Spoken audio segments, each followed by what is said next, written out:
بسم الله والحمد لله والصلاة والسلام على رسول الله وعلى آله وصحبه ومن والاه. اما بعد، اولا این مسئله فقط به عمره ربط دارد.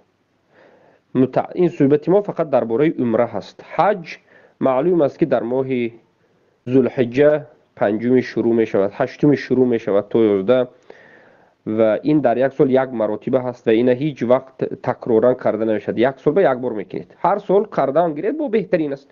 هر سال یک بار حج بکنید ماشاءالله بهترین است. نفل است. حج نفل شده میگرد. یکم بارش فرض است، باقی موندش نفل است. اما عمره هست که انسان در یک سال کدام وقتی خواهد روزانه، خواهد شبانه، خواهد زمستان، خواهد تابستان، خواهد انا همین مبین یک روز دو روزه که نمی روز است میرد عمره میکرد گشته میباید. انا این عمره میگن. و حکم عمره در مذهب حنفی ها واجب است. یعنی حج فرض میگن، عمره را واجب میگن. قول ضعیف است، بلکه قول جمهور علما یعنی فرض و واجب یک چیز است. عمره و حج برای هر یک مسلمانی که قادر است و پول دارد در عمرش یک بار انجام دادن فرض است. یعنی عمره هم شرایط داشته باشید برای عمره رفتن. اگر نروید گناه خیلی بزرگ است. این برای شما در عمر یک بار واجب است، یعنی فرض است. اما وقتی که به مدینه رفتید، اولا عمره در کجا است؟ عمره در مکه است. در مدینه نه حج است و نه عمره است، بلکه در مدینه بعضی مسائل مستحبات و زیارت مسجد پیامبر صلی الله علیه و سلم، زیارت قبر پیامبر صلی الله علیه و سلم که انسان هایی که به مسجد پیامبر رفت قبر پیامبر رو هم زیارت میکند و سلام میگوید و غیره. و عمره در مکه است. یک انسان رفت در مکه عمره کرد، یعنی به همون طریقه شرعی از همون میقات میگند، از همون جایی که باید نیت عمره بکنید و احرام لباس سفید رو بپوشد مردها، زنها بلکه فقط نیت بکند. از همون میقات که در حدیث متفق علیه این میقات ذکر شده است، ولی اهل مدینه ذوالحلیفه والاهل یلملم قرن المنازل، یعنی 4 میقات معلوم و مشهور است. از یکی از این رفته میرید، از جانب طائف، از جانب جده، از جانب مدینه و از جانب او طرف با یمنی که هست. بالاخره یک نفر رفت عمره کرد. بعد از یک بار عمره کردن باز میخواهد که عمره کند. این دو حالت دارد. بعضی ها از خود مکه در خود مکه عمره میکنند، خودشون قیاس میکنن با مادرمون عایشه رضی الله عنها که مادرمون عایشه رضی الله عنها رفتن در حج و کسلی زنانه شدند، حائضه شدند، حیض دیدند. پیامبر صلی الله علیه و سلم گفتند افعلی ما فعل الحاج الا ان تطوفی فی البیت. حاجی هر کاری که میکرد تو بکن بجز اینکه خانه کعبه به یعنی طواف نکن، مسجد رو داخل نشو. بعد وقتی که پاک شدن رفتن به بیرون از مکه نیت کردن اومدن حج به آخر رسوندن. مسجد عایشه معروف است امروز، پیش در بیرون مکه بود، حالا به درون مکه داخل شده است، مکه وسیع شده است. یعنی بعضی ها میروند امروز عمره میکنند در مکه و باز از همین درون مکه به تاکسی ها میشینند و به مسجد عایشه اومدن نیت کرده رفته عمره کرده هم میگیرند. نیت کرده رفته هر روز یک بار، دو بار، 3 بار عمره میکنند. حتی یک سالی بود، سالی که من در همونجا در مدینه زندگی میکردم، اومدم به مکه که یکی از حجا میگفت 10 تا زده میگفت، یعنی خرسند ماشاءالله 10 بار کردیم، 20 بار کردیم، من 30 بار کردم. تاجیکا عادتا از همون خرسنده را بسیار عددهای گفتم میرن، بر روزش کار عمره کنی اومده رفته میرن تاکسیتی سر گشت و برگشت روشدا میرن. آیا همین کار درست است از نظر سنت؟ نه این همین کار به علما بعضی از علما گفتن که اگر انسان از راه دور آمده باشد و یک بار از مسجد عایشه آمده رود باکی ندارد، یک مرتبه کند با اضافگی به عمره خودش باکی ندارد. اما همه علما اتفاق میکنن که این چنین گشته و برگشته عمره کردن از مسجد عایشه درست نیست و قسم دیگری علما حتی یک مرتبه کردنش بدعت میگن و قول راجح همین است. قول راجح همین است که کسی وقتی که عمره میرود از نظر سنت رسول الله صلی الله علیه و سلم او حق ندارد که به مسجد عایشه اومده نیت کرده گشته رفته با عمره کردن گرفت، از درون مکه خودش با گشته عمره کردن گرفت. نه، این درست نیست. هر کسی که رفت به عمره و یک مرتبه عمره کرد و میخواهد که بار دیگر دومین مرتبه عمره کند، از درون مکه نه، از مکه کمتر بیرون نه، میقات به بیاید به همون حد حدودی که از همونجا نیت کرده می شود. ما گفتیم این حدود یکیش کمی از جده بیرون تر بکه، از جانب جده، یکیش از جانب طایف، یکیش در مدینه، یکیش از جانب مثلا ولی اهل المدینه مثلا ذو الحلیفه ولی اهل لاقی یلملم قرن المنازل. انا همین یکی از همین میقات ها به اومده، اگر نیت کرده احرامش از همینجا بپوشد یا که بالاخره نیت از همینجا بکنه دو گشته بیاید و عمره کنه، درست است. یعنی کسی که عمره میرود اگر خواهد که عمره دوم بکند درست است، به شرطی که از میقات بیاید و گشته نیت کرده رود.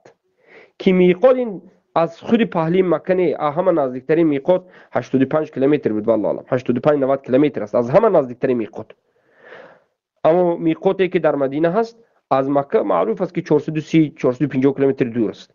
یعنی از مکه تماما بیرین به میبراید، همون میقات به همون گرانیت همون حدود به میبراید، از همینجا نیت میکرد و گشته میرود. در این حالت درست. اما خودی درون مکه این کار کردن این درست نیست. بارک الله فیکم.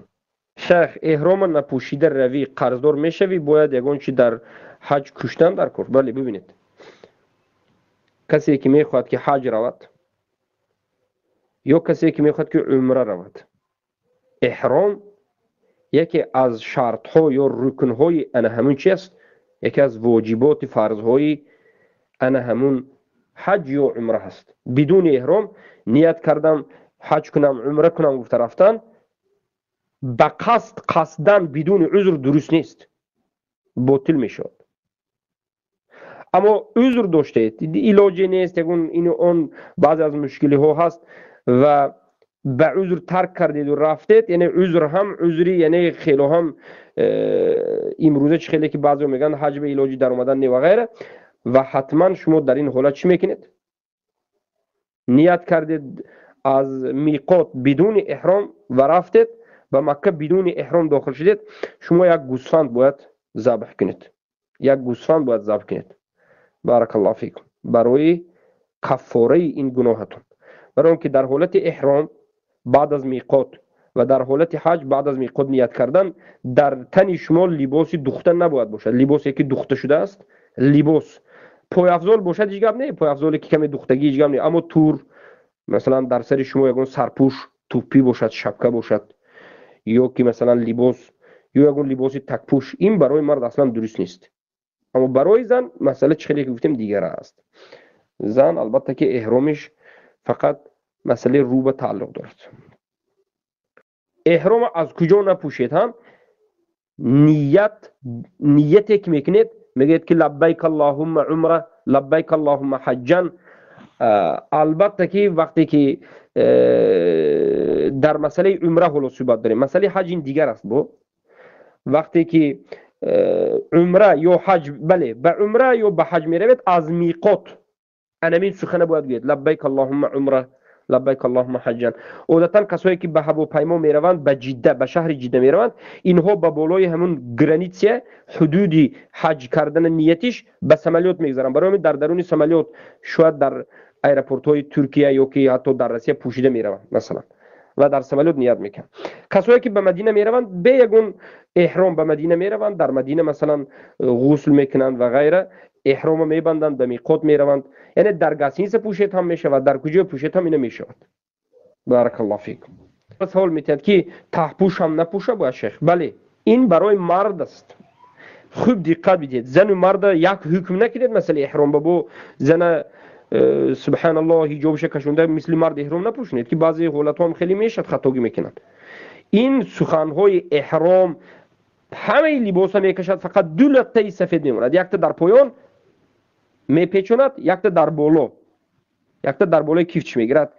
حتی همون یگان لباسی تک پوشک نباید داشته باشد. لباسی تک پوش یگان چیز نمیپوشد. اگر داشته باشد فراموش کرد این کرد اون کرد، یک گوسا میکشد. اما برای زن گفتیم زن همین لباس عادیش میپوشد. لباس زن لباس عادی همین همیشه به حجاب خودش. زن همین حجاب، کاملا حجاب. طواف چگونه باید باشد؟ و عمره همین است. عمره نیت میکنید، اولین چیزش نیت است. از میقات، از همین جای نقطه ای که باید عمره نیت میکنید. اگر با مندوب است، مستحب است که 2 رکعت نماز خونید. بعد از این لبیک اللهم عمرتان بگید. حاضر وقتی عمره است، حج ولی او بعد از ماه رمضان شده، بعد از رمضان یک ماه گذرد، شوال گذرد، بعد از این ذوالقعده و بعد از این ذوالحجه شد، بعد حج میاد. ولی حج نیست، حاضر عمره. فقط میگه که لبیک اللهم عمرتان، شب است یا روز است فرق ندارد. بعد ماشین میشه مثلا از مدینه 450 کیلومتر اوسته میرید، خوب میکنید، میخیزید، ذکر کرده میروید. بعد از رفتن یک وضو میگیرید. وضو داشته نباشه، اگر وضو نداشته باشید، راست خانه کعبه میدارید. تحیه مسجد نمیخونید، بلکه راست به نزد خانه کعبه میروید. انا همون خانه کعبه 4 قره هست. بله 4 قره دارد. یکی از قره های خانه کعبه بعد از رکن یمانی میگن حجر الاسود به یکی از قره ها است. در پهلوی در، پیش از در قره هست. یک پهلوی در به قره، یعنی یک کنج خانه بگیم، 4 کنج است. خانه کعبه 4 کنج دارد. یکی از کنجاش کنج خانه کعبه، یکی از پهلوهای خانه کعبه، قره میگن پهلو، کنج خانه کعبه. این چی است؟ حجر الاسود است در یکی از کنج خانه کعبه که میبینید شما. از انا همون راست خانه کعبه شروع میکنید نیت رو. از همونجا الحمدلله امروز چراغ های سبزک مونده است، مخصوص لامپ های سبز مونده هستن که انا از همینجا گرانیتسی استارتی شروع شوی، سرد شوی، سرشوی، شروع کردن بارک الله فیکم طواف شروع میشد. لامپشکه سبز دید، از همینجا بسم الله شروع میکرد و طواف از طرف راست شروع میشد. یعنی به سمت راست رفتید، به طرف دست راستتون نگاه کرده راه میروید. به طرف دست راست رفته چپ به نگاه نمیکنید، چپ به نمیگردید. البته که مردم خیلی خانه کعبه همیشه هزارها مردم هستند. همون مردم میبینید که به کدوم طرف دور زده شده شد، به همون طرف دور میزنید و از همون جایی که شروع کردید یک مرتبه توپ خورده همون جای شروع کردهتون بید یک طواف شد. میبید 2 طواف، بو رفتن بید 3 طواف. 3 طواف درنی نند شما الله به حمد میگید، پیامبر با صلوات میفرستید، دعا میکنید، ذکر میکنید، طلب میکنید. اگر بناگاه وضوتون شکست، آهسته میبروید، وضو میکنید، گشته میبید، با دوامش میکنید. بعد از طواف کرده شدن مقام ابراهیم است، پشتی هم میگذارید، کمتر عقب‌ترش به 2 رکعت نماز میخونید. اول آب زمزم مینوشید، بسم الله گفته، پیش از آب زمزم نوشیدن دعا میکنید. بعد از این 2 رکعت مقام ابراهیم، بعد از این صفای مروه. بارک الله فیکم. انا همین است. عمره به همین عمره تمام است. البته که موی سر پس میکند مردها کاملا، زنها از نوگش، از کمی از طور موش، از نوگهای موش چی میکنند میگیرد. غیر از 7 طواف، طواف کامل نیست. اگر کسی 6 طواف، 5 طواف، 1 طواف، 2 طواف کند، طوافش کامل نیست. فرضیت عمره و حج 7 طواف است. کم کنید با رفته اضافه کردن لازم است. همین 7 طواف شد. زیاد کنید نفل است. اگر زیاد کنید نفل است، مثلا 7 طواف نه، شما حساب کردید که مثلا 9 طواف یا 10 طواف کردید، 3 تا میگید که بالای 3 تا با اضافه میکنید، 4 تا دیگر 7 طواف میکنید. طواف یعنی ما خیلی که نماز با شروع کنیم 2 رکعت نماز است، نماز کم ترینش نماز ویتر 1 رکعت معلوم، لیکن غیر از ویتر دیگه باقی مونده نماز 2 رکعت است. شما نیت کردید 1 رکعت نماز که برآمدید نمیشد. برای من البته اجر دارد، بعضی ضرور شد برآمدید رفتید اجر دارد، لیکن نماز کامل چند رکعت است؟ 2 رکعت است با تحیات و سلامش. طواف هم همین خیلی است، 7 رکعت است. خواهید که طواف کامل کنید، اجر طواف بگیرید، 7 طواف است، 7 کروک. اگر در نزد خانه کعبه کنید کروک میده تر است، در یکمیتش 2 3 سومش کلان تر است، خیلی کلان میشود، یعنی کیلومتر زیاد میشود. من یک قصه به شما گفته بودم یعنی ما رفتم به مدتا از بعد از حج ها رفتن از مدینه یونیورسیته که جواب میدهد می رفتیم به مکه. وقتی رفتم به مکه 2 حاجی دیدم، 2 حاجی رو دیدم که از منطقه ما سبحان الله باباها آدم‌های خیلی صادق، یکیشون خیلی پیرونسول و یکیشون کمی جوانتر هم، تقریبا یک 50 یکیشون یک 70، پای هر دوشون به درجه ورم کرده است که به هیچ گفتار یعنی بیان کرده نمی. من اولین بار دیدم که پو همچنین ورم میکنم که ورم سخت و دو نفر خوبند. خوب اینها تقریبا یک هفته پیش یا بگویم یک 4-5 روز پیش از من رفتن. اینها از مدینه به مکه رفته بودن یا که از تاجیکستان به مکه رفتن به واسطه جده. و بالاخره گفتم چی شد به شما؟ بابا شما چی شد؟ چرا اینقدر پای شما ورم کرده؟ این محبت ببینید چقدر محبت به خانه کعبه دارن، چقدر یک انسان های صادق هستن. اومدند بالاخره به تاکسی شیشتند به مسجد الحرام میگن، نام مسجدی که در درونش خانه کعبه است. نام این مسجدی که در مکه است مسجد الحرام است. خانه کعبه انا همینجاست. این مسجد الکعبه نمیگن، مسجد الحرام میگن. اینها رفته از همون دروازه مسجد، دروازه که درونی مسجد به لااقل ندر اومدند، گردی دیوالی مسجد دور زدن و این گردی دیوالی مسجد خیلی بزرگ است. حالا خیلی بزرگ شده. او زمان ها که تقریبا 6 سال و 10 سال پیش بود کمی میده تر بود از این امروزه. از امروزه گردی مسجد دور زده نمیشد والله، لیکن اون زمان میشد گردی مسجد دور زده. یک دورش ما شاید نمیدونم 1 ساعت باشد، کمتر یا زیادتر میگرفت. این 2 نفر پیرانسال از تاجیکستان در گردی خانه کعبه از مسجد بیرون در گرد خودی مسجد دور زدن که یک دورشون چند کیلومتر است. 7 دور زدند. بعد از نماز شام دور زدن تو خفتن، نماز خفتن خوندن تو بومداد، بعد از بومداد تو پیشینه، یعنی تقریبا یک 18 ساعت دور زدند. 7 دور زده بو فکر کردن که کمتر کردن، بو یک 3 دور دیگر اضافگی بیاید نواد و خطا نکرده باشیم. 3 دیگر دور زدن، 10 تا دور زدند همین خیلی گردی مسجد به. بعد اومدند همین خیلی خوب یک هفته پوهو برام کرده.